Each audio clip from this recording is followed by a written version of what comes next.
गोविंदाय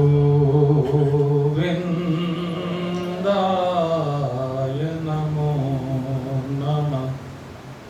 श्री कृष्णाय नमो नमः। नारायणाय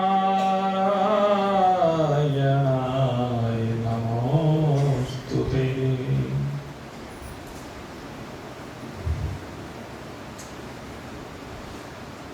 उपस्थित भाग्यवान सत्संग प्रेमी सज्जन वृंद, अभी आपके द्वारा आयु के विषय को लेकर के चर्चा का श्रवण किया गया, जिसमें दृष्टांत, शास्त्र प्रमाण को देकर के ये बताया गया कि आयु एक क्षण भी घटाई अथवा बढ़ाई नहीं जा सकती। रामचरितमानस का वशिष्ठ जी का प्रसंग जो भरत जी को कहा, हानि लाभ जीवन मरण जस अप जस बीती हाथ, ये तो विधान जो कर दिया जाता है इस जीव के शरीर में आने से पहले।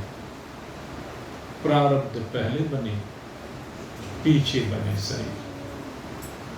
प्रारब्ध पहले बन जाती है, आयु का निर्धारण पहले हो जाता है। देवी भागवत का उदाहरण भी आपके सामने दिया गया। फिर दृष्टांत आपके सामने रखे गए, लेकिन जो मर्कंडो ऋषि के पुत्र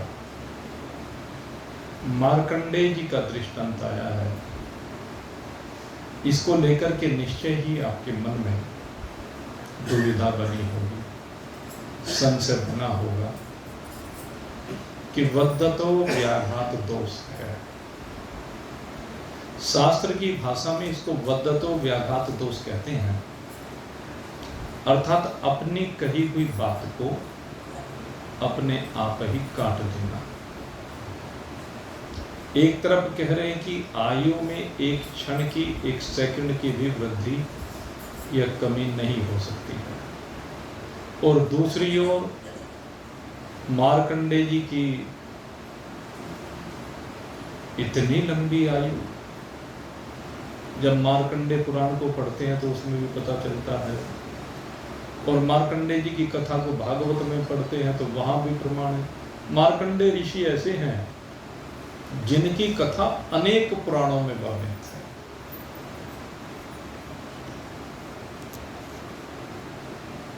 भगवान श्री हरि नारायण की कृपा से कहिए, भगवान शंकर की कृपा कहिए, या संत जनों की कृपा कहिए, उसके कारण से वह चिरंजीवी हो गए। एक दृष्टांत और भी आता है,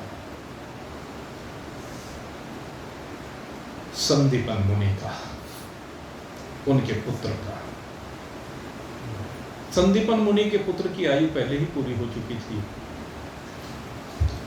लेकिन गुरु दक्षिणा में जब गुरु माता ने कहा कि मैंने सुना है कि भगवान तो मुझे मेरा पुत्र लौटा दे, तो भगवान संयमनीपुरी में जाते हैं, और संयमनीपुरी में जाकर के उस संदीपन मुनि के पुत्र को वापस लेकर के आते हैं। भगवान श्री कृष्ण का ही अपने भाइयों के संदर्भ में भी यही चर्चा आती है। जिस समय देवकी और वसुदेव बंदी थे, तो उनके 6 पुत्रों की हत्या कंस के द्वारा कर दी गई थी। लेकिन बाद में देवकी की इच्छा थी कि मैं अपने 6 पुत्रों को प्राप्त करूं। तो भगवान है, सर्वसमर्थ है, लौटा। तो भगवान श्री कृष्ण ने देवकी को उन 6 पुत्रों को भी पुण्य ला करके दिया। ये भी दृष्टांत आता है मरने के बाद भी। ऐसे एक दृष्टांत आता है अर्जुन को लेकर के। एक ब्राह्मण के बालक जन्म लेते ही मर जाया करते थे, इतना ही प्रारब्ध था उनका केवल। तो ब्राह्मण ने जाकर के भगवान श्री कृष्ण से रक्षा की प्रार्थना की। भगवान तो कुछ बोले नहीं, अर्जुन कहने लगा, वहां गया हुआ था कि मैं करूंगा, देखता हूं यमराज तेरे बच्चे को कैसे लेकर के जाता है।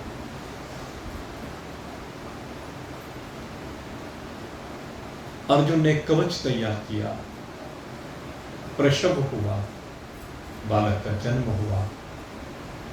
लेकिन जो शीश महल कह लीजिए कवच के रूप में तैयार किया गया था, उसको तोड़ करके उस बालक को भी यमराज लेकर के चल देते।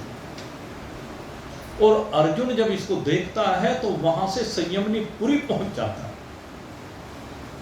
लेकिन संयमनी पुरी में प्रवेश नहीं मिला अर्जुन को।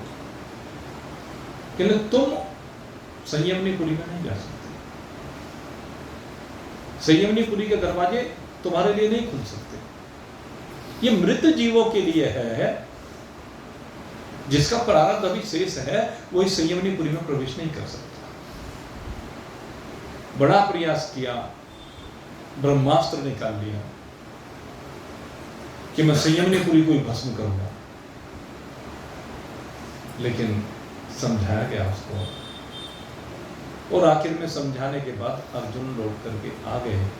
लेकिन ब्राह्मण के कटु वचनों को वो सहन नहीं कर पाए और कहने लगे कि मैं संकल्प करके गया था कि अगर यदि तुम्हारे बालक को नहीं बचा पाया तो मैं चिता में प्रवेश कर जाऊंगा। अर्जुन चिता में प्रवेश करना चाहता है तो भगवान आते हैं। फिर भगवान आकर के अर्जुन की भी रक्षा करते हैं और उस संयमनी पुरी में गए हुए बालक को पुनः ला करके उस ब्राह्मण को प्रदान करते हैं। तो इस तरह से कुछ घटनाएं ऐसी आती हैं जिन घटनाओं को लेकर के हम देखते हैं कि आयु की वृद्धि उनकी हुई है। लेकिन जितनी भी घटनाएं हैं, इनमें एक विषय मैं आपको स्पष्ट कर देना चाहता हूं। अन्य शास्त्रों में भी इस तरह की चर्चाएं पुराणों में बहुत आई हैं, इस तरह की घटनाएं। ये आयु वृद्धि की घटना नहीं है। भगवान के बारे में जो बात कही जाती है कि भगवान कर्तुम अकर्तुम अन्यथा कर्तुम, ये जो अन्यथा कर्तुम, जो करने योग्य, जो न करने योग्य, उससे भी ऊपर हट करके अन्यथा कर्तुम, सर्वसमर्थ ईश्वर। ईश्वर सर्वसमर्थ है, वो कुछ भी कर सकते हैं। उन बालकों के लिए जिनको वो लौटा करके लाए, उनके लिए नए प्रारब्ध का निर्माण भगवान ने किया है। यह सामर्थ्य केवल भगवान की है। काल का जो नियम है वो यमराज के लोक तक है भाई। यमराज के लोक से ऊपर जब हम भगवान के लोक की बात करते हैं, भगवान की बात करते हैं, तो भगवान तो कालातीत है भाई। जो कालातीत भगवान है, जो विधान को बनाने वाले भगवान हैं, जिन्होंने सारे विधान को बनाया है, वो अन्यथा कर्तुम के अंतर्गत ऐसी घटनाएं आती हैं।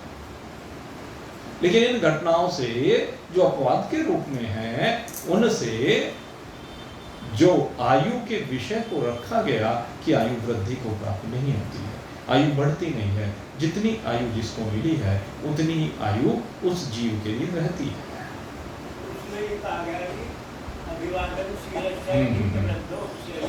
चतवारो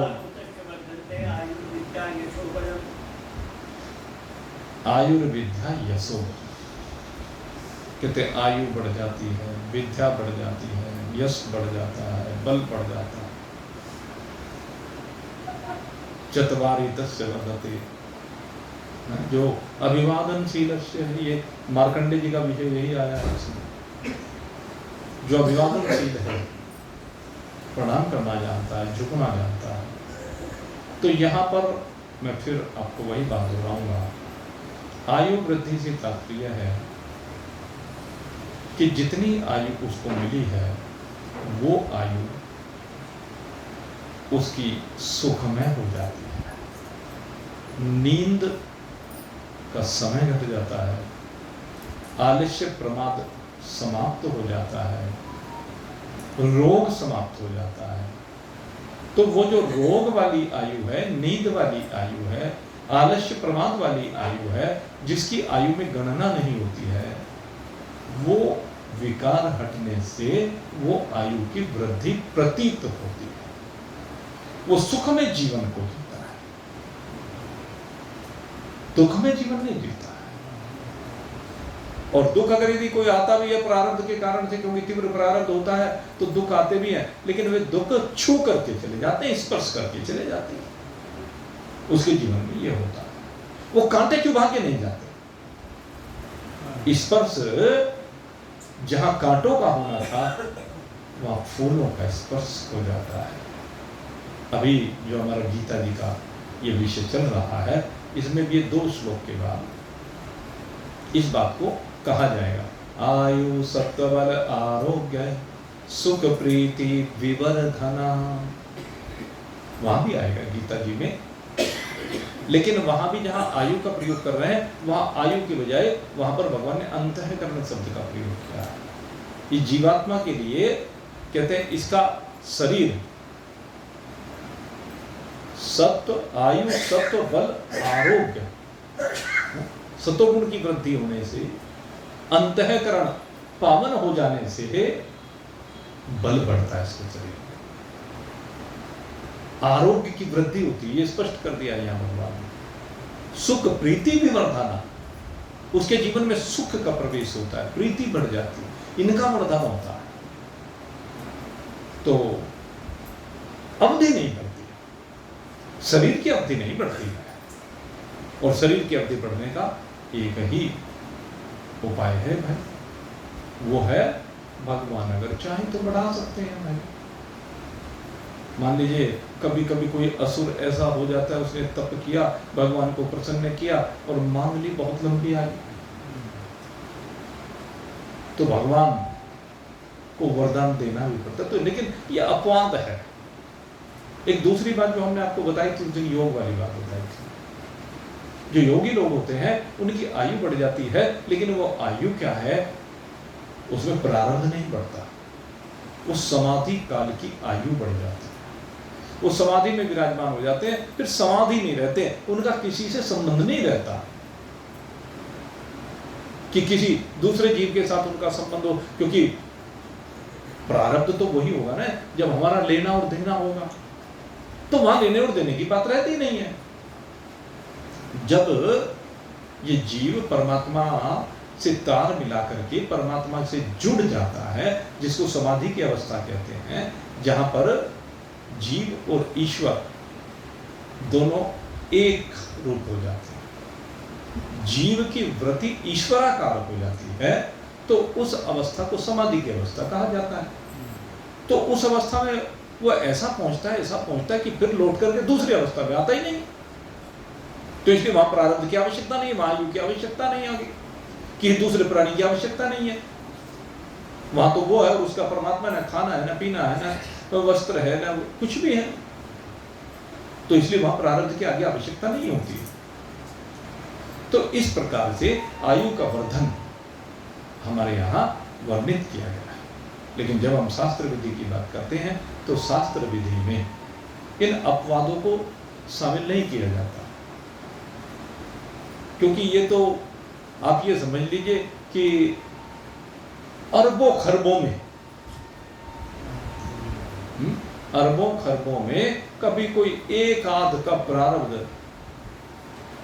इस तरह से परिवर्तित होता है कि भगवान उसके लिए कुछ अलग से बना देते हैं। वे भगवान तो जो चाहे सो बना दो।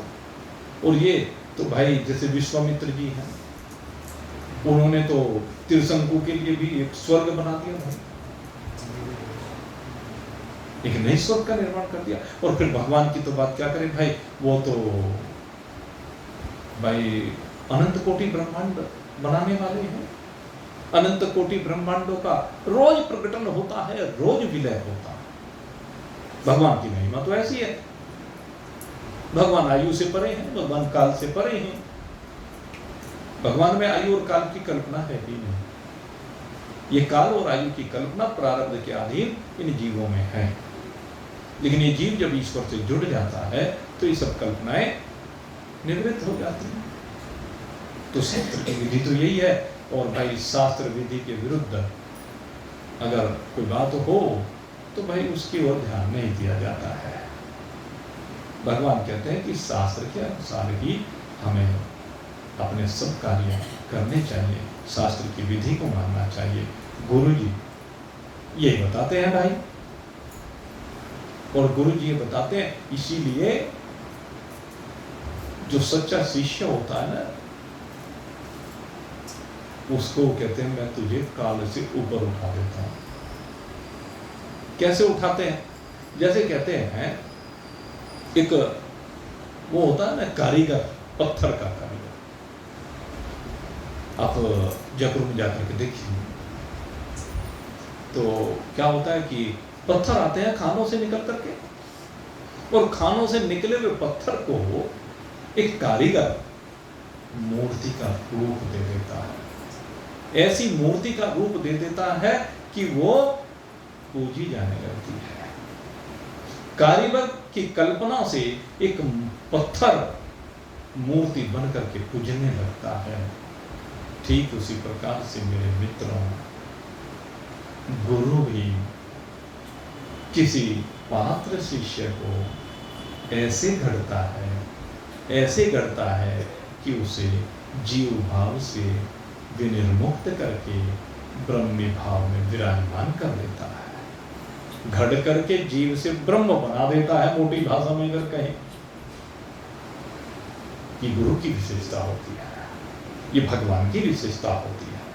क्योंकि गुरु जो है वो भगवान के मैसेंजर हैं भाई, दूत हैं कह लीजिए, या दूत क्या कहें, पार्षद हैं भाई।